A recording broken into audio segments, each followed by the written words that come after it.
Hello and welcome to Women Achievers. This is the program that we get to celebrate women achievers, women who are making us proud, women who are inspiration to the younger generation, and the women who have made their marks in different fields. And today we have as a special guest on the program a TV hostess, a publisher, a gender advocate, a philanthropist, a real estate agent. Let me add that to the mix. Yes, she's that and more. Please welcome Amoi television show's hostess, Chioma Ikejiani. Welcome to the program. Thank you for such an amazing introduction. Thank you. All right, let's go straight to the point. I know you grew up partly Canada and partly Nigeria. Can you give us a brief of how it all went down? Yeah, so I was born in Anambra.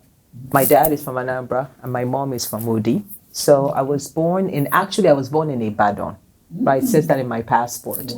When I was a baby, during the Civil War, we had to leave the country really quickly. So we went from Nigeria to Ghana, from Ghana to Portugal. I forgot Portugal, waiting for our papers. From Portugal, we went to London, England, until the Canadian government decided to sponsor us as a missionary. So we ended up coming to Canada, and we were sponsored by a church.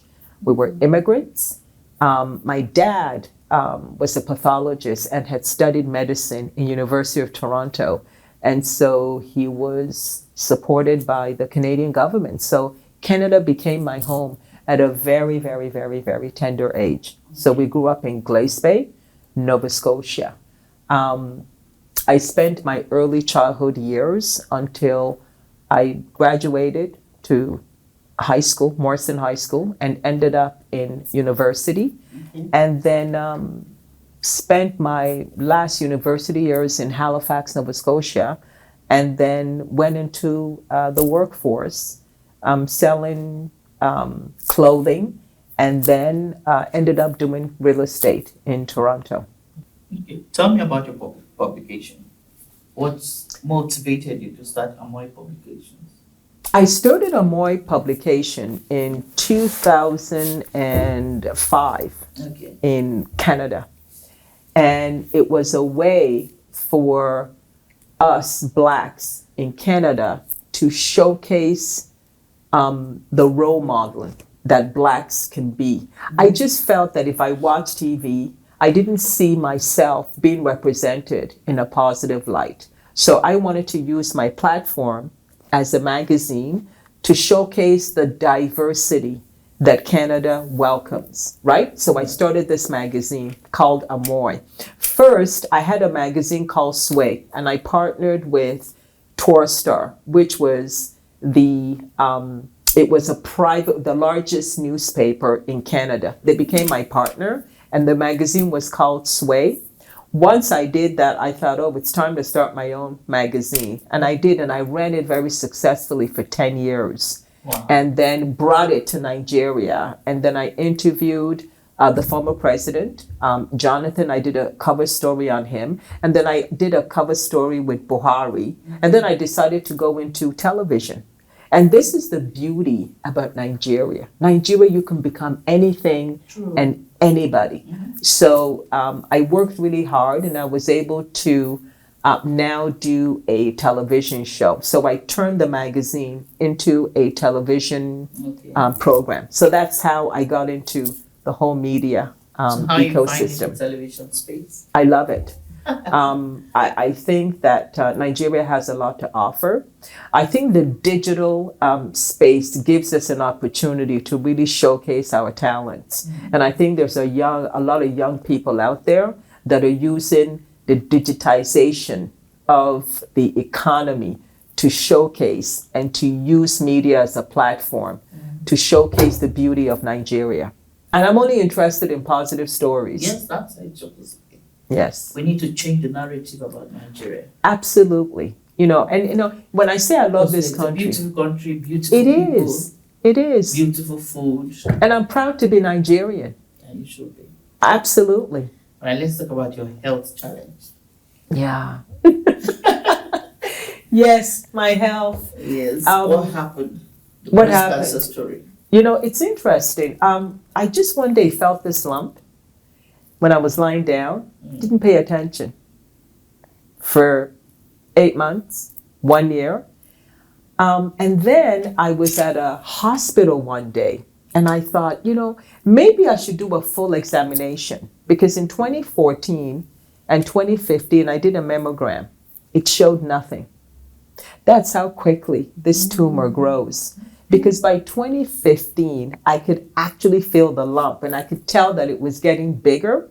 Wow. So while I was at this hospital, I did a full examination, right? Blood work, eye work. And then they said, Chioma, you have a lump. And I said, I know, it's been there. It doesn't do anything. And they looked at me. Is she really serious? Chioma, we have to do a biopsy. So I thought, what's that? They said, we need to extract some liquid and we need to take it to a lab. We need to see whether it's cancerous. And I thought, you got to be kidding. Cancerous? I really don't have anybody in my family that has breast cancer. My sister passed away with pancreatic cancer. So I'm not making the connection with breast and stomach, right? So we send it out. The first test comes back benign. But my doctor said to me, are you feeling pain here? And I said, oh, yeah. But I thought I was going into menopause because I was in my 50s. I was still getting my period, but I thought whenever I get my period, I get pains, it will go. So he said, no, your lymph nodes are affected. We have to do another one, and I'm going to go do it. So I went back underneath, and we took it out for a test, and guess what happened? I came back, and I was cancer positive. And that was shocking. That was, my whole life changed. But I'll tell you what saved me. Immediately, within 48 hours, I told him I wanted to get the lump out. That was what saved my life, I believe. And so once I took the lump out, he said, Chioma, that's not it. You still have to do chemotherapy and you may have to do radiation. I had no idea what he was talking about. Wow. Back then, at that time, at National Hospital, which was really the only hospital that I knew, they said they didn't have the chemo drugs then. So being a Canadian citizen, I called my doctor and she said, what? You need to run. So I came back to Canada and I did my chemotherapy. Now, before that, when I went to the hospital, when they did a full scan of my organs, by the time I was getting ready to go, they called me on the phone and they said, Chioma, you got to come back. And I said, why? They said, we can't talk to you on the phone. Come back to the hospital. I looked at the nurse and the doctor and I knew it was bad. And they said, Chioma, the cancer has spread. It has metastasized to other organs. It has come from your breast and it's gone to your chest wall. It's gone to your lungs. It's gone to your liver. It's gone to your bones. So we don't even know if what we're preparing is going to work for you. So we're advising you to put your house in order. And I said, what do you mean? I'm going back to Nigeria. So let's get on with it. What do we need to do? And he said, you're going to have to immediately start chemotherapy. So I remember coming home and I was like, wow, I was stunned. Wow. Do you know my whole life changed? Yes. I was doing a successful magazine and all of a sudden I had to tell my staff that we need to stop because I need to fight this cancer that is eating my organs. So I remember I thought this is my life now. I have to be going to the hospital. So I did the chemotherapy and I loved every moment. It was wonderful. I didn't get sick. After the first 4 chemo, we did a CT scan. I remember the doctor walking in. I can still remember it. And he said to me, oh, I'm happy. I said, what are you happy about? He said, the tumors, they're reducing very quickly. And I said, oh, good. By the time I did my final chemo, the cancer was gone. Wow. I didn't even have to do radiology. They didn't even cut my breast. The whole cancer journey has been the most amazing thing for me. My whole hair changed. When my hair grew back, it grew back like this. See, look, it grew back like this. Wow. That is what cancer does if you treat it, if you listen to your doctors. So you're going to ask the question, what was the difference for me? I listened to my doctors. I took a year and a half off. After I survived cancer, I decided I wasn't going to do the magazine. I thought it was too stressful. So that's when I came back to Nigeria. If anything is going to happen, let it happen here, right? I came back to my country. And then I didn't take anything for granted. And, I eat vegetables. I eat now to feed my organs. I don't eat for the sake of eating. So I think that is the game changer. I exercise. I'll be 62 in February. People don't even understand what's going on with me. So Nigeria has been really, really good to me. It's been very good to me. And I'm extremely grateful. And I have amazing doctors here that look after me, like Dr. Shagaya at National Hospital. Okay.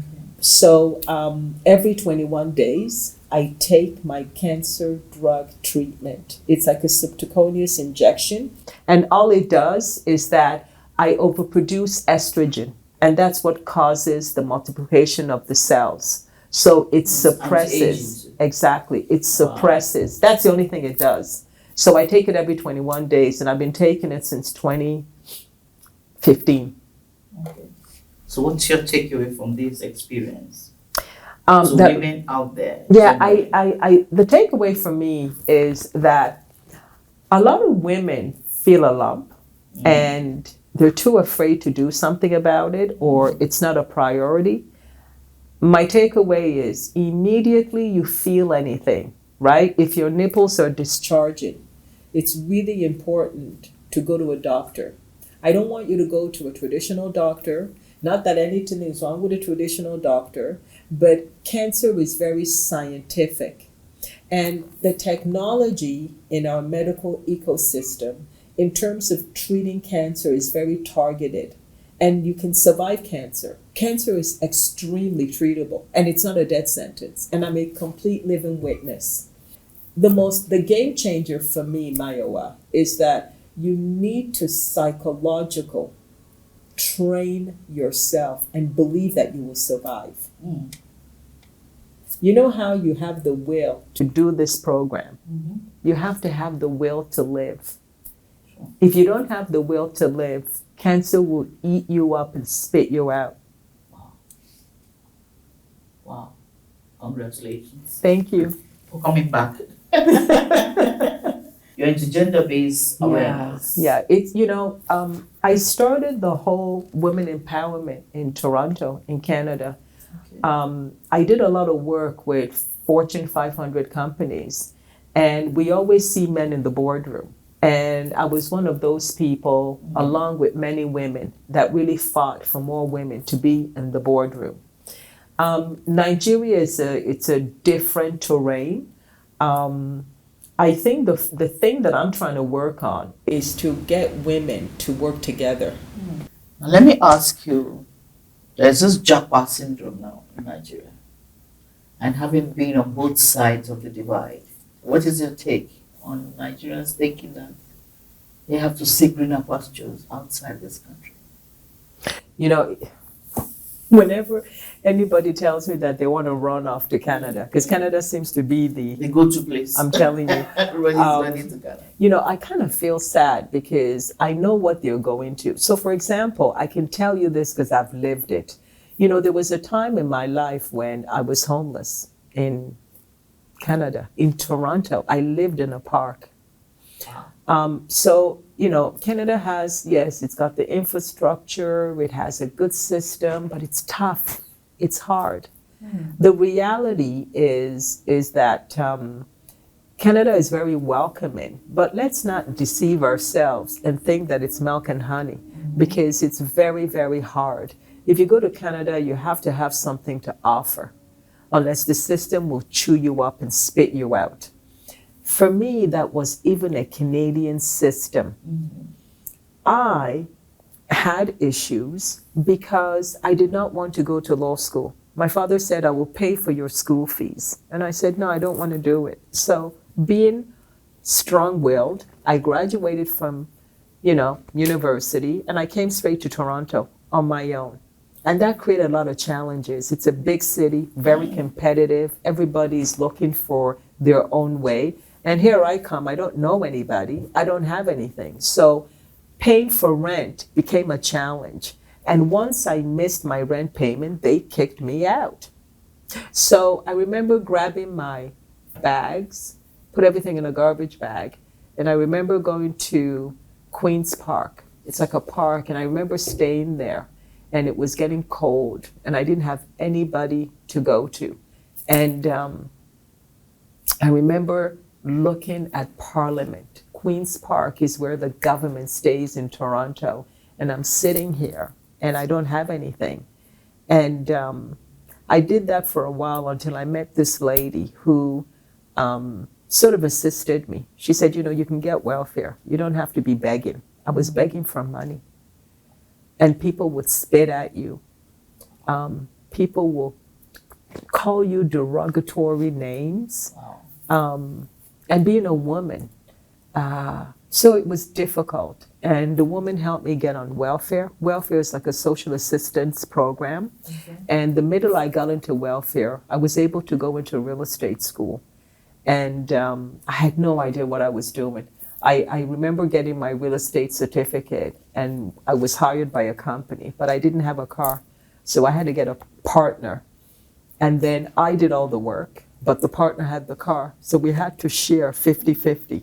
Wow. And my manager saw that I had this ability to sell, and I could speak really well. And he encouraged me. Aiden Ford, if you're listening to this, you've been a great, you've been one of those game changers in my life, because he saw early on that I had this sellability. And Aiden convinced me to get a car. He said, Chioma, you can lease a car. So I leased a car, and that was the beginning of a very successful year in real estate. I ended up being number one. I ended up selling $1 million homes to white people. It was amazing. And that career helped me purchase my home. I was able to sell and pay off my mortgage. And it's an asset. It's something that I will always have. And so real estate became a career that saw me get into another career of publishing. And that's how I ended up getting into publishing. I just felt bored, and I thought, why didn't I try something different? And we didn't have a lot of people that had a platform that showcased the different diversity, whether it was Blacks, whether it was Aboriginal, the Indians, whether it was Chinese or South Asians. So I used the platform to showcase the different diverse communities that were really doing an amazing thing. And it became very popular. And I came up with the name Amoi, which is Chioma backwards. We took out the CH. Okay. So I took that and I brought it to Nigeria. And that's how we ended up with Amoi. So people call me Amoi. They don't even call me Chioma. Wow. So how did you end up on Oprah's show? The Tell us Oprah about Winfrey.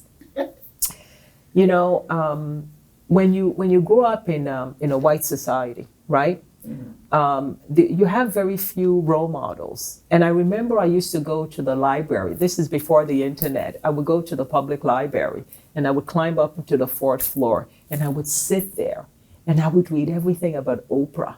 I didn't really watch her show a lot, but, and I thought, I need to meet her. Being a typical Nigerian and believing in myself, I just got on a plane, and I went to Chicago. And I stayed at Omni Hotel, because at the end of her show, she sponsors a lot of her guests and her pilots. They stay at Omni Hotel. So I ended up staying at Omni. And so the staff there helped me get a ticket to come to her show. So I remember the day that I met her. And, when people say, my God, Chioma, you're so strong and you're so driven.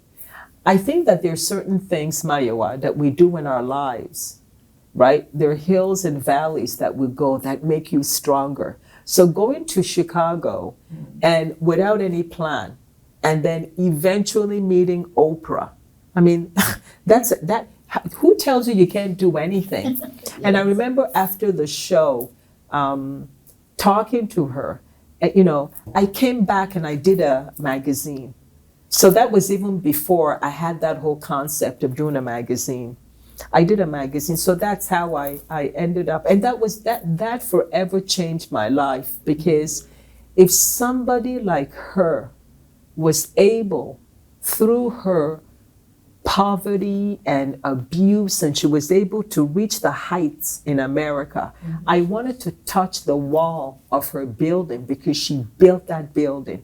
Is there something in your past that made you conscious of the fact Yeah, that you had to advocate for yeah, women Yeah. against Yeah. domestic violence? yeah.